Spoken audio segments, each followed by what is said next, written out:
पद्धति के संस्थापक वेदमूर्ति तपोनिष्ठ पंडित श्री राम शर्मा आचार्य जी, शक्ति स्वरूपा परम वंदनीय माता जी को प्रखर प्रज्ञा सजल श्रद्धा के पावन चरण कमलों को, पूज्य गौ माता सुरभि की पावन तपोभूमि को हृदय की गहराइयों से नमन करते हैं।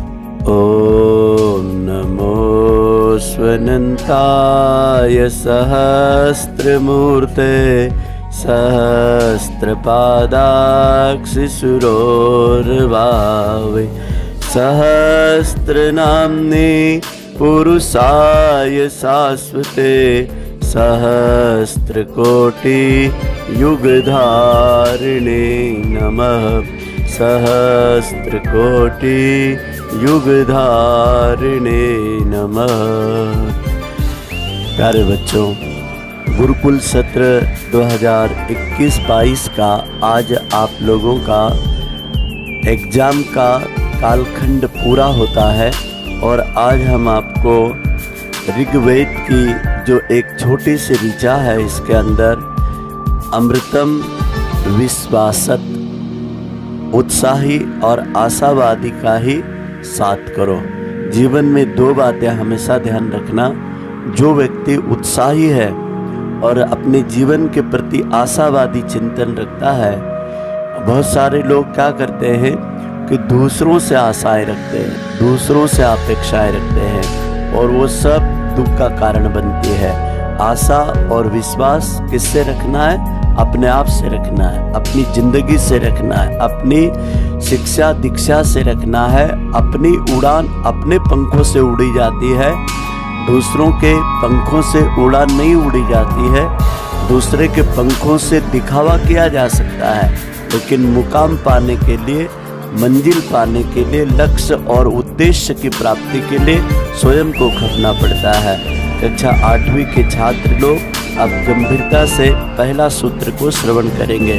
यहाँ जो आपको पाठ्यक्रम की शिक्षा मिली थी, उसके साथ हमारे आचार्यों ने, यहाँ के जीवनदानी कार्यकर्ताओं ने एक महाविद्या का प्रशिक्षण दिया था। तो इसके पहले 4 सूत्र थे, तो कक्षा 8वीं के ही बच्चे बोलेंगे। समझदारी जिम्मेदारी, ईमानदारी बहादुरी के गुणों को हमने आत्मसात किया है। इसके माध्यम से हमारा चिंतन, हमारा चरित्र और सद्व्यवहार का हमने यहाँ निर्माण किया है। हमारा व्यक्तित्व में गुण कर्म स्वभाव के द्वारा हमारे सहपाठी मित्रों से हमने जीवन साधना, ईश्वर उपासना, संयम सेवा को, आत्म कल्याण, लोक कल्याण की बहुमूल्य संपदा को पाया है। गौ माता की तपोभूमि पर देव संस्कृति के निर्माता यज्ञ पिता गायत्री माता को सद्ज्ञान सत्कर्म के रूप में पाया है। प्रखर प्रज्ञा सजल श्रद्धा, अखंड दीपक की अखंड अग्नि ने जो हमारे जीवन में मस्तिष्क की प्रखरता, हृदय की सजलता का जागरण किया है। गायत्री परिवार ट्रस्ट, आचार्यगण, हमारे लोक सेवी, अभिभावक, जीवनदानी कार्यकर्ता भाई बहनों ने, हमारे माता पिता ने जो हमें इस मंगल मार्ग पर चलने की जीवन विद्या का पाठ पढ़ाया, उसे हम जहाँ भी रहेंगे दीप बन करके इन शिक्षाओं को जीवन का अभिन्न अंग मानेंगे। अब दोनों हाथ ऐसे खोलेंगे। कक्षा 8वीं के ही छात्र, बाकी लोग हाथ जोड़ के बैठे रहे। कक्षा 8वीं के छात्र महाकाल को आश्वासन देंगे। हे ऋतंबरा प्रज्ञा, हे माँ सरस्वती, हमारी जीवन विद्या के अनेकों सोपान को, अनेकों कदमों को गायत्री धाम की एकलव्य गुरुकुल विद्यालय से हमने सत्र करके आज हम विदाई सत्र में सहपाठियों से क्षमा याचना का वचन देते हुए क्षमा याचना स्वयं लेते हुए अपनी गंतव्य की अगली पढ़ाई के लिए आत्मविश्वास, ऊंचे उद्देश्यों को हम दुनिया से प्रभावित नहीं होंगे। अच्छी दुनिया हम अपने शुभ सद विचारों, कर्मों, संस्कारों, व्यवहार से इस धराधाम को, इस देवभूमि को, कुल पिताओं का नाम रोशन करेंगे। ऐसे हमें शक्ति मिले।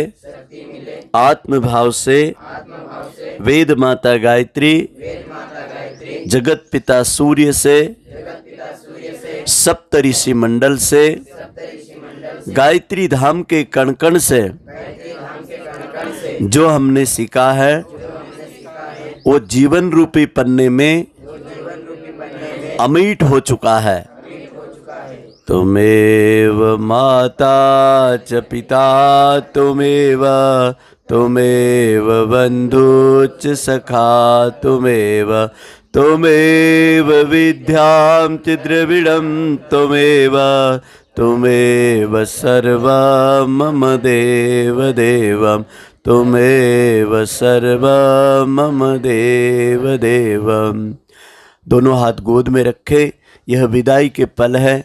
बड़े ही सम्मान के साथ गायत्री धाम की व्यवस्थापिका परम आदरणीय श्रद्धेय मीरा जी से अनुरोध करेंगे, गुरुकुल परिवार की ओर से, जीवनदानी कार्यकर्ताओं की ओर से, ऋषि तंत्र के इस मंगलमयी योजना में हमारे बच्चों को 4 मार्गों से घड़ा गया था, जिसमें था दिनचर्या, धर्मचर्या, रात्रिचर्या और जीवनचर्या में विद्यालय का पाठ्यक्रम और गुरुकुल के परिसर को आपने गुरु का अंग मान करके जो यहाँ आचरण किया है। श्रद्धेय जी चलते चलते अपने बच्चों को इन सूत्रों को बता रही, ध्यान से सुने। का शरीर में उपस्थित गुरु सत्ता, श्रद्धेय पंडित जी, प्यारे बच्चों, आज आप लोगों का विदाई हो रहा है, दीक्षांत समारोह हो रहा है। ये गायत्री धाम तो आपका घर है, आप समय समय पर यहाँ कार्यक्रमों में आते रहना। पहला क्रम है यहाँ की दिनचर्या कि प्रातः ब्रह्म मुहूर्त में आप 4 बजे 4:30 बजे जागरण करते थे और जागरण करने के बाद अपना स्नान, ध्यान, गीता पाठ, सूर्य नमस्कार और गायत्री महायज्ञ, भाव यज्ञ करने के बाद अपनी पढ़ाई करते थे। अपनी दिनचर्या प्रातः 4 बजे से लगा करके रात्रि 9 बजे तक का क्रम आप लोग सुचारू रूप से करते थे और उसमें कोई आलस्य प्रमाद आप कोई भी बच्चे नहीं करते थे। हम देखते थे आप लोगों को प्रतिपल प्रतिक्षण की बड़ी तन्मयता से इस क्रम को पूरा करते थे। दूसरा क्रम आता है आहारचर्या, जो आप लोगों को यहाँ पर भोजन दिया जाता था हमारे कार्यकर्ताओं के द्वारा बना करके। कोई नौकर यहाँ भोजन नहीं बनाते थे आप लोगों के लिए। जो साधक स्तर के परिजन हैं, जो गायत्री मंत्र का रोज़ जप करते हैं, गायत्री मंत्र का साधना करते हैं, यज्ञ करते हैं, गौ सेवा करते हैं, आने वाले अतिथियों की सेवा करते हैं, वह भाई बहन आप लोगों के लिए भोजन बनाते थे। उसे आप प्रसाद मान करके ग्रहण करते थे। उसे आप अपने स्वास्थ्य के अनुरूप उसे ग्रहण करते थे। ईमानदारी, बहादुरी, इन चारों सूत्रों को अपने जीवन में उतार करके गायत्री धाम में आप लोगों ने यहाँ पर एकलव्य गुरुकुल में विद्या अध्ययन के लिए आप लोग आए थे। आपके माता पिता धन्यवाद के पात्र हैं, जिन्होंने आप लोगों को इस शिक्षा पद्धति के लिए यहाँ पर भेजा, और आप लोग भी और एक गुरुकुल शिक्षा पद्धति को संकल्पित भाव से पूर्ण किया। यही हम दोनों की मंगल कामनाएं। आप सभी बच्चों को गुरुदेव माता जी का, गौ माता सुरभि का खूब खूब आशीर्वाद। आप अपने जीवन में खूब प्रगति करें और आरोग्य को प्राप्त करें। यही एक माँ की मंगल कामना है। ओम शांति। वर्ष भर चलने वाले यहाँ के पर्व त्योहारों ने और समस्त गतिविधियों में जो आपने भाग लिया, और हमारे हॉस्टल अधीक्षक भाई दशरथ जी के पूरे नेतृत्व, सानिध्य और प्रबंधन में आपने ढेर सारे प्रबंधन के गुण सीखे। निदाई, गुड़ाई, बीज भात और गार्डनिंग का काम सीखा। किसी ने अभिनय करना सीखा, किसी ने डायलॉग बोलना सीखा, किसी ने अच्छे से अच्छे पढ़ाई के गुण के साथ में जीवन के उन कमाने के गुण सीखे, जिसके माध्यम से आप अपने जीवन में गेट के बाहर, गायत्री धाम के बाहर एक दुनिया में अपनी पहचान अपने गुणों से बनाओगे।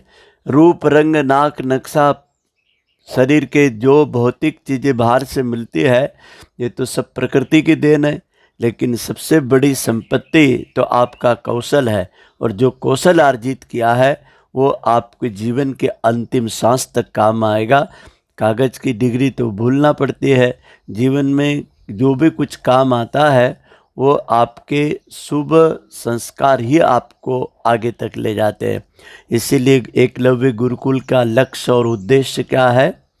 संस्कार युक्त शिक्षा, स्वावलंबन युक्त जीवन का अर्थ उपार्जन, साथ ही सद्भावनाओं का राष्ट्र और युग निर्माण के लिए नियोजन, प्रकृति का संतुलन और संस्कारों से भारतीय जीवन मूल्यों की स्थापना करना, जैसे शिखा का, सूत्र का, गुरु का, गंगा का, गायत्री का, गीता का जो आपने यहाँ पाठ पढ़ा है, ये भारतीय धर्म का नींव है, नाव है।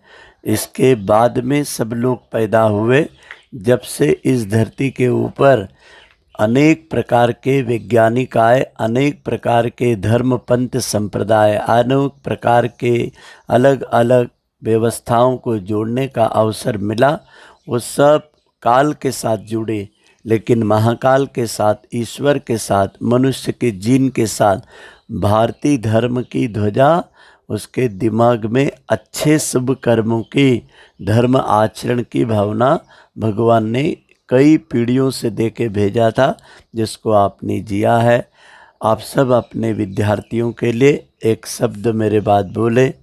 प्यारे भैया,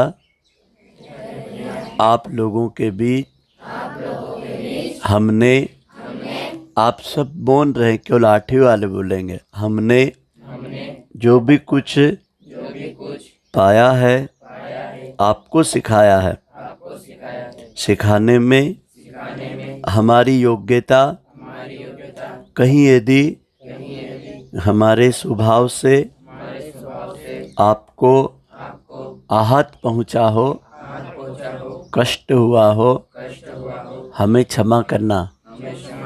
जैसे कुम्हार मिट्टी का पूरा का पूरा शोधन करता है, गलाई के बाद ढलाई करता है, ढलाई के बाद निखार लाता है, उसके बाद ही वो आकार लेता है। ऐसा ही हमारे भी जीवन में परिवर्तन सने सने होता है। सारी घटनाओं को भूलकर हमने क्या पाया है, हमने क्या दिया है, ये याद रखना है। जीवन में यही मंत्र है ऊंचा उठने का। हमें अपने को दूसरों से प्रभावित नहीं करना है, हमें दूसरों को प्रभावित करना है। अभी प्यारे बच्चों, गेट के बाहर जाओगे ना तो औंधे पौंधे कपड़े वाले मिलेंगे, औंधे पौंधे भाषा वाले मिलेंगे, मोबाइल चलाने वाले, वीडियो गेम देखने वाले, उसके अंदर सट्टा लगाने वाले, अश्लील फिल्में देखने वाले, अश्लीलता देखने वाले। अभी घर गए कि एक जहर का बक्सा आपके हाथ में आ जाएगा, और वो बक्सा अभी आपके पास नहीं था, क्योंकि गायत्री धाम के गुरुकुल में मोबाइल मुक्त गुरुकुल है, लेकिन बाहर मोबाइल युक्त जीवन है। छोटे छोटे बच्चे मोबाइल में ऐसे लगे रहते हैं कि ना उनको भूख लगती, ना माँ बाप दिखते, ना स्कूल दिखते, ना पढ़ाई दिखती है, नहाना धोना दिखता है, ना ईश्वर दिखता है, ना आसपास के पेड़ पौधे जीव जगत दिखता है। कौन खा गया इस सब कुछ? वो मोबाइल खा गया, मनोरंजन खा गया।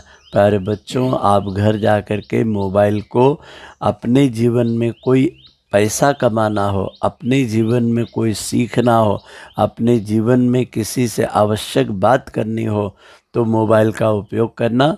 अन्यथा मोबाइल मनोरंजन के लिए नहीं है, आवारागर्दी के लिए नहीं है, फेक न्यूज़ के लिए नहीं है, समय की बर्बादी का एक सरल आत्महत्या करने की जहरीली पूड़ी है मोबाइल, जो आदमी के हाथ में आ गया। उसको पता ही नहीं लगता है कि 4 घंटा वो कब से देख रहा है और 4 घंटा उसका बर्बाद हो गया है। सुबह आप लोग 4 बजे उठते थे, अभी तो गांव में अभी भी बच्चे सोए हैं, जबकि 8 बजने को है, वो सोए हैं। क्यों? क्योंकि मोबाइल में लगी हुई दुनिया है। तो आप ये गलती मत करना बेटा। अभी आपकी एक के भी आँख पे चश्मा नहीं है, वो गेट के बाहर जाके देखना, मोबाइल शिकार बच्चों का चेहरे का तेज चले गया, आंखों की रोशनी चले गई, विचारों की सोच गलत बदल गई। मेरे पास कई माँ बाप आकर रोते हैं जिनकी उम्र बच्चों की 12-13 की है, और वो इतनी गलत मोबाइल में चीज़ें देख रहे हैं कि उनके माँ बाप रो रो के बता रहे थे, बोले पंडित जी कई उपाय बताओ कि बच्चों को कैसे बदलें। मैं कहा बहन जी, अब आपका बच्चा हाथ से निकल गया है। जैसा शराबी शराब पी करके नशा करता है, ऐसा मोबाइल एक नशा बन गया है, और इस नशे से आपको बचना है बेटा। आपके काम का है तो मैं मना नहीं कर रहा हूँ, काम की चीज़ के लिए कोई मोबाइल का उपयोग करना बुरी बात नहीं है। मनोरंजन के लिए, आवारागर्दी के लिए, गाने सुनने के लिए, अश्लीलता परोसने के लिए यदि वो उपयोग हो रहा है। अब देखो, आपने को भगवान ने बाल दिए तो बाल काहे के लिए दिए? आपके सम्मान बढ़ाने के लिए दिए। अब इन्हीं बालों को आप लंबे कर लेंगे और किसी हीरोइन के स्टाइल में बाल रखेंगे तो आपके बाल ही आपकी इज्जत का पंचनामा कर देंगे। कपड़े पहनने के लिए मिले हैं, अब इनको अश्लीलता में ले आएंगे तो यही कपड़े आपकी इज्जत बिगाड़ देंगे। आपको मुंह मिला है बोलने और खाने के लिए, इसी से आप गंदा बोलेंगे, गंदा खाएंगे। आँख मिली देखने के लिए, देखो, इसी से आप किसी लड़की को कुदृष्टि मारोगे या हाथ से किसी का गलत पैसा चुराओगे तो हाथ तोड़ दिया जाएगा, आँख फोड़ दी जाएगी, टांग तोड़ दी जाएगी। तो आपके हाथ पैर आँख भगवान की धरोहर है। इससे अच्छी जगह चलो, अच्छा कमाओ, अच्छा देखो, अच्छा बोलो, अच्छा सुनो। इसमें क्या लगता है? कुछ लगता नहीं है। बुरे काम में सब कुछ लगता है, डर भी लगता है, भय भी लगता है, जेल जाना पड़ता है, जूते पड़ते हैं, सामूहिक पंचायती मार पड़ता है, और आपका परिवार और जहाँ आप पढ़ते हैं वो भी बदनाम होता है। अभी मान लो आप गायत्री धाम पढ़ते थे तो आपका अच्छा हंसी खुशी जीवन निकल गया। आप गायत्री धाम के बाहर जहाँ भी स्कूल में पढ़ोगे तो आपका नाम तो जुड़ा हुआ है ना कि ये बच्चा गुरुकुल में पढ़ा था। देखो रे भाई, तेरे गुरुकुल में यही सिखा था, तेरे माँ बाप ने यही सिखाया है, तेरी स्कूल में यही सिखाते हैं। तो गाली किसको मिलती है? सबको मिलती है। हमारी गलती से गाली मिलती है, हमारी अच्छाई से सम्मान मिलता है। तो ये 8वीं के बच्चे वेद माता गायत्री से विदा लेते समय सौगंध खा के जाते हैं कि हमारी पहचान गायत्री धाम की अंतिम सांस तक बनी रहेगी। उल्टा हाथ दिल पे, सीधा हाथ सिर पे। ओम भूर्भुवः स्वः तत्सवितुर्। दोनों हाथ ऐसे करके उस बने देवस्य धीमहि धीमहि धियो यो न प्रचोदयात्। ॐ भूर्भुवस्सुः तत्सवितुर्वरेण्यं भर्गो देवस्य धीमहि धियो यो नः प्रचोदयात्। ॐ भूर्भुवस्सुः तत्सवितुर्वरेण्यं भर्गो देवस्य धीमहि धियो यो नः प्रचोदयात्। शिव अर्चना मंत्र चालू हो रहा है।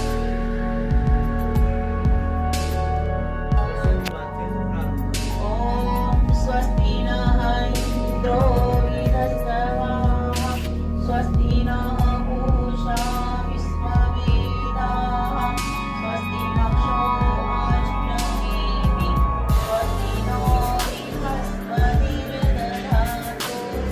ॐ पयः विद्मः पय औषधि सुपयो